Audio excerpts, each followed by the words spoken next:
The recent backup quarterback performances against the Giants has a lot of Lions fans calling for some sort of change at that position.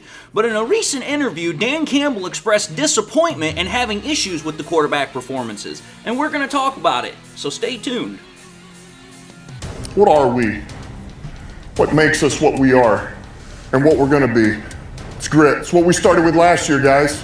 Doesn't matter if you have one ass cheek and 3 toes. I will beat your ass. Can definitely compete with the big dogs. 10, 5, end zone, touchdown, Detroit Lions. You guys are unbelievable, man. I'm telling you. We are driven by Detroit. Hello, Detroit Lions fans, and welcome on back to yet another episode of MCM Motor City Mania. I'm your host, David T. Pike, and as always, we're diving on in. My friends, we're going to dive back into this topic here because I believe that, how do I say this? It almost kind of feels like I'm right back in my DLF days when I was having to argue, I was having to make points, I was having to try and express a logical viewpoint, if you will, about how there were the SOL fans, there were the people that were very against, Jared Goff, the whole idea of him being the franchise quarterback, blah, blah, blah, blah, blah. And I feel like I'm right back in that mode yet again. But the thing of the matter is that it's not necessarily in regards to Goff anymore. That's no longer where I seem to be having to make my stand. That's no longer where I seem to be having to make my opinions made known on. Rather, it seems now we're in this position where it's more about the backup quarterback position, because I'm going to call it for what it is.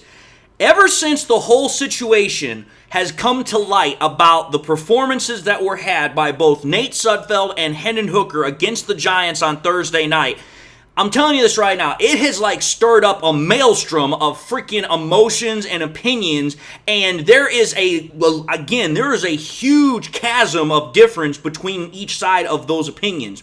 And it seems like there's very few people that are actually in the middle of the ground of saying, okay, let's try and keep an objective viewpoint on this. Let's not go all one side or the other here. Let's try and find a middle ground that actually is a reasonable viewpoint here. And for me, it seems like that, again, I have to kind of go back to what Dan Campbell is talking about. I have to go back to the reality of the situation here to kind of validate what I am saying, because there are people who, in my comment section, who have watched my videos, or they may not have watched my video, and they act as if I am just completely dogging on freaking Hendon Hooker. And it's like, listen, that's not at all what I have done. If you actually paid attention to the content, if you actually paid attention to what I said, there was a very specific set of things that I was referring to when I talked about Hendon Hooker's performance. And I'm going to say this right now. Dan Campbell echoed those very same things after I had already did. Now, I'm not saying that, I was out in front of Dan Campbell. I'm just simply saying I didn't see his freaking, press conference because it didn't come out until freaking 12 hours later. I'd already gone to bed, and that was what he had said. And I had already recorded my opinion long in advance of that. My whole point is this, is that if Dan Campbell is echoing the same things that I am saying and vice versa, at some point you realistically have to ask yourself, is it actually me being, a hater, or me being an SOL fan? Because I can't even believe that that's something that somebody has said. I've been probably one of the most positive Lions podcasters on YouTube for the longest time. I am always optimistic when it comes to the Lions, and I'm always optimistic for most players. And I have tried to remain objective when it comes to my optimism, especially when we're talking about the quarterbacks, because the quarterback position is one that really seems to get people the most amped up. But the reason why I'm having this episode is because Dan Campbell specifically said comments that were about both quarterbacks' performances on the game against the New York Giants. He made comments about both Hendon Hooker's performance, and he made comments about Nate Sudfeld's performance. And the comments were very straightforward. They were very much to the point. He expressed where he thought, hey, this was where one guy did something good. This is where I thought one guy did something bad. It wasn't all good or all bad for either quarterback. Now, I'm going to say this. I know when I say that, there are definitely going to be Lions fans that are not necessarily going to be happy in regards to hearing that for Nate Sudfeld. But the point of the matter is that as a coach, Dan Campbell has to step back and say, okay, I have to take a look at everything here. I can't just take a look at face value. I have to take a look at the film. I have to take everything into consideration here. And that's what I try to do when I have these videos. Is like, listen, we have to take a look at the whole body of evidence here. We can't just say, hey, just because of this or that, that's going to be the end of the argument, which is what I tried to do when I made my episode yesterday. And again, there were quite a number of people that decided to say that I said something which was not at all the case. And you can go back and watch the content. It's out there. I'm not changing it, and I defend what I said. And the reason why I defend what I said is because of what Dan Campbell said. Let's first and foremost call it for what it is here. Everybody pretty much has taken a look at what Nate Sudfeld did against the Giants and said that it was not a good performance, that he struggled, he didn't look good, he didn't look comfortable. I've said it, many analysts have said it, other podcasters have said it. There's a universal agreement that Nate Sudfeld did not do a good job on Thursday night. And Dan Campbell, for the most part, also, said this very same thing. He had an actual quote that came out where he was talking about this. And I'm going to read the quote. I'm going to put it up on the screen.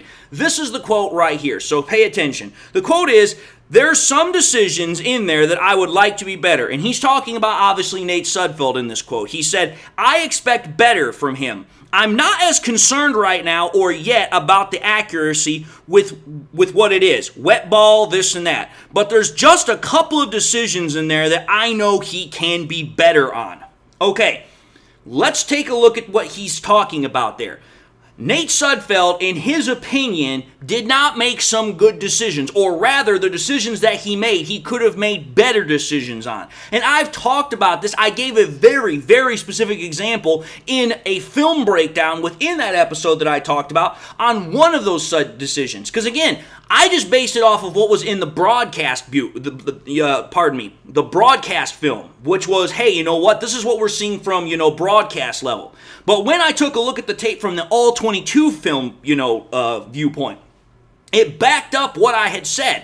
Again, go back to about halfway through the second quarter when freaking Sudfeld throws that quick out route on like 3rd and 5, 3rd and 6, whatever the hell it was, and he throws the completed pass to Tom Kennedy. Okay, I get that that is a quick designed throw right there because you're trying to either, one, pick up a really quick first down, or two, depending upon the time situation, you're just trying to have a quick hitter go to the sideline, stop the clock. That's what that type of a throw is designed for. But what I can also say is this, based upon what Campbell is talking about, if you take a look at the All 22 film review that I specifically looked at, what I had said in my previous episode is that freaking Nate Sudfeld, he missed a huge opportunity. And the All 22 film review absolutely backed up what I said. It verified what I said. If you take a look at the All 22 film review, take a look at what happens on the backside of this play. Again, both cornerbacks, they freaking clamp down on Tom Kennedy. But also take a look at the middle safety, the safety that is right on the same side that both Fountain and Kennedy are on. Instead of going to the outside half of the field, he goes to the middle of the field. There's no over-the-top safety help. Again, like I said, had Sudfeld just stopped for a freaking quarter of a second, a half a second, and noticed that the safety had come down to the middle of the field rather than to the outside half of the field where he was supposed to be at, freaking, there's nobody there. All Sudfeld had to do was literally throw the ball in Fountain's general direction. He'd have had a touchdown. There's no ifs, ands, or buts about this. The film literally proves it. Again, I'm trying to put this out there because there was a comment that specifically said that I made that review wrong. It was not wrong. If you take a look at the film, it is absolutely 100% correct. Now, again, that very same comment that I'm talking about also said that they don't disagree necessarily with Sudfeld's performance and what I said about his performance. That they agree with, but they disagree with my evaluation of the play. And again, that's a matter of opinion. But the way I look at it is, if you're trying to win the game, you should go with the play that makes the better ability to win. And trying to come up a half a yard short on 3rd down to make it a 4th and inches versus trying to get a touchdown, I think I would much rather take the touchdown than the 4th down attempt. That's just my personal opinion right there. call me crazy, but the whole point of the game, the whole point and purpose of any sort of competition, football, basketball, whatever the case is to win the game. So for me, it's like, if Darius Fountain is wide-ass open, there's no safety help over the top, there's nobody even on the backside that's even going to try and stop him for a long-ass time, why not take that shot rather than, just throwing a quick out pattern that's going to come up short anyway, because Tom Kennedy bobbled the catch before he actually got to the point. That's all I'm saying there. But again, it's not just about Nate Sudfeld being bad, because Dan Campbell also said, he's like, listen, when he came back in and he was when he had to relieve Hendon Hooker due to his concussion, he's like, listen, I thought he got in a rhythm. I thought he did some really good things. So again, it's not all 100% good or bad. Dan Campbell is trying to be objective. Now, some people are going to say that that's just coach talk. He's not trying to totally bash your player. But again, I'm just going to put this out there. When has Dan Campbell ever sugarcoated anything? Dan Campbell is about as transparent, he's about as upfront as it possibly can be. He does not hold back about how he addresses either the media or his players. So if Dan Campbell says something, you can take it to the bank. You can cash that check. It is good 100% of the time. So if Dan Campbell says there was good and bad from Nate Sudfeld's performance, as much as there's a lot of people that would disagree with that or don't want to think that that's even close to possible, you have to call it for what it is. That's Dan Campbell's assessment. He's the head coach. So either you agree with Dan Campbell or you don't agree with Dan Campbell. That's all it comes down to. And again, that very same thought process, that very same thing also is prevalent with what he said about Hendon Hooker. Again, because later in that same after game session, he was asked about Hendon Hooker and his performance and his evaluation process, blah, blah, blah, blah, blah.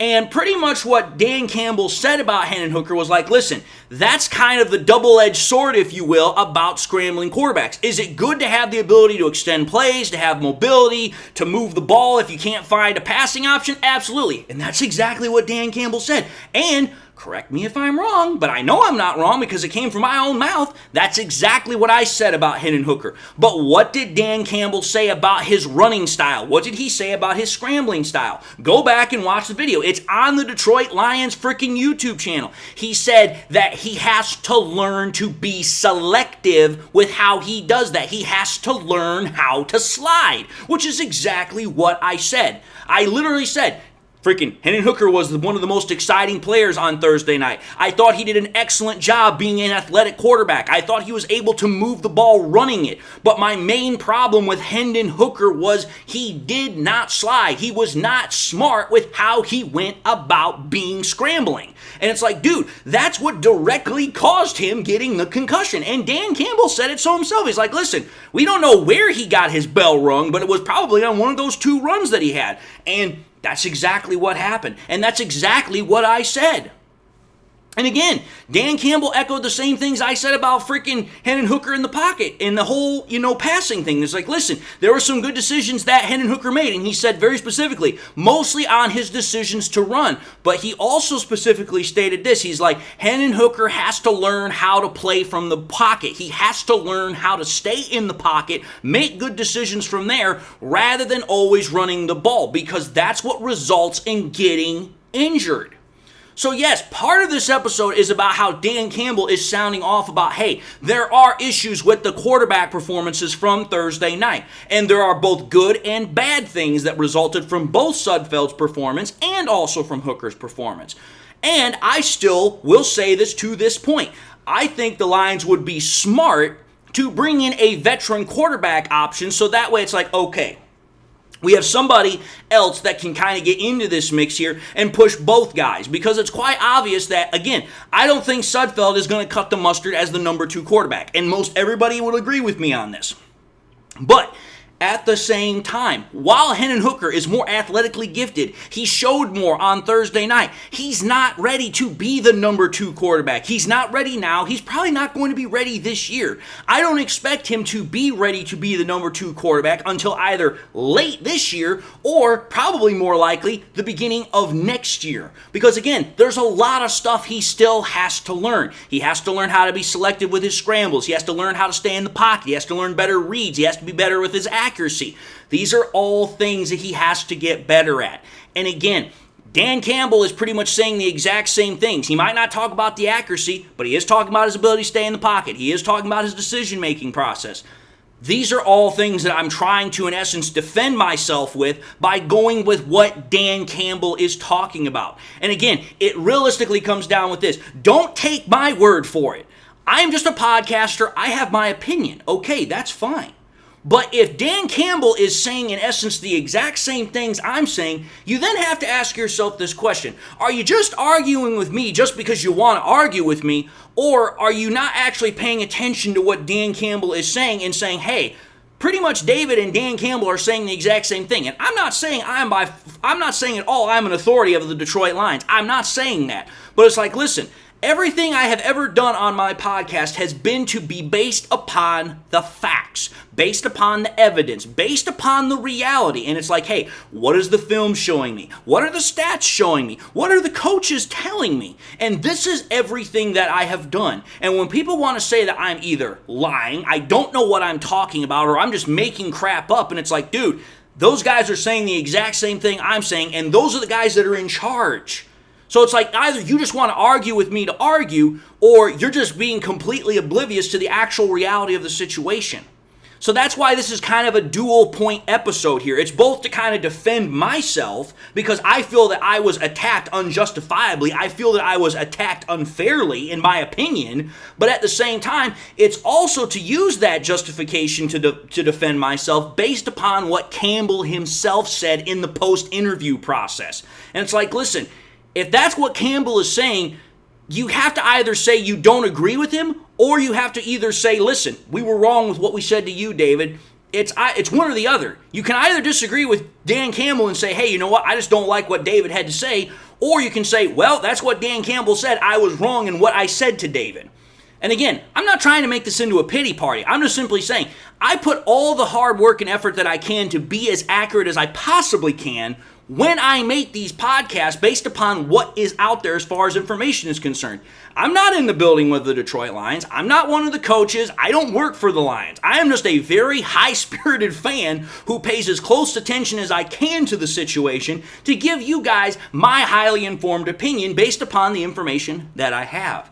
So again, as I've said, you can disagree with me all you want. That's fine. It's your opinion. And it's, again, you're disagreeing with my opinion. But at some point you have to ask yourself, are you disagreeing with me, or are you disagreeing with Dan Campbell? If you disagree with Dan Campbell, fine, then disagree with Dan Campbell. But don't take it out on me. It's kind of like, hey, I'm just the messenger here. Don't take it out on me because you don't like the message.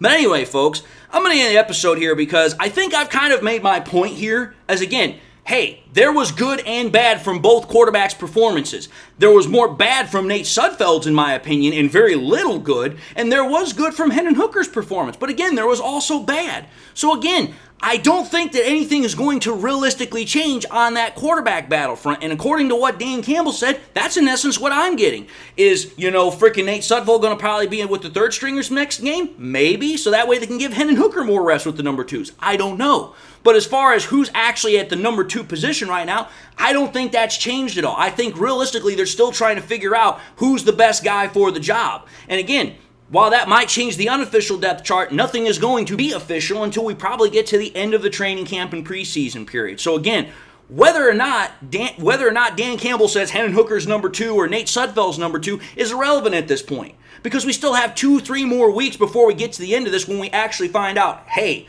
who actually is going to be quarterback number 2? Because realistically, the Lions are probably going to keep all 3 quarterbacks. And if they do, probably one of them is going to go to practice squad because they're probably going to want to hold on to one guy as the emergency third quarterback. Whether or not that comes to pass, I don't know. But again, I'm going to end the episode here because I think, like I said, having explained everything, I sincerely hope, after 2 straight episodes, people understand exactly what I'm saying between both this episode and the episode I released yesterday. But having said that, I just want to say thank you all for watching yet another episode of MCM Motor City Mania. If you have enjoyed the content, please, I highly encourage you all to do this. Like, comment, and subscribe to the channel. If by chance you subscribed in the past, you forgot to do so at the time, or you just subscribed, you not had a chance to do so, again, highly encourage you all to subscribe, but please make sure you hit that bell notification icon as well, so that way you guys never miss any more content that I push out. Also want to encourage you all to share the content with your Lions friends and family members. Share here on YouTube, share it on Twitter, share it on Facebook, share it anywhere and everywhere you can with everybody and anybody that you can. The more we share it, the greater the channel has a reach, the greater the channel can spread on YouTube, which allows us to bring in more viewership. And with that being said, to everybody, hope y'all are having a great day. Hope y'all have enjoyed the content. Hope y'all got something in your life that makes you happy, makes you smile. God bless, and until the next time we meet, I'll see you all in the next episode.